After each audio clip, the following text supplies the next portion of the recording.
guys, and welcome back to this channel. In this video I'll be showing you guys how you can create a Spotify song code.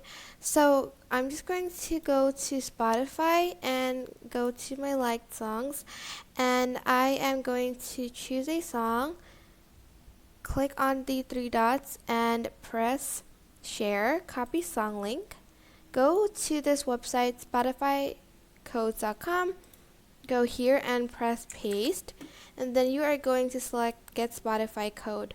Here you can change the background color like so of like the Spotify code bit right here. You can also choose the bar color, white or black. You can change the size, and you can change the format, and I'm just going to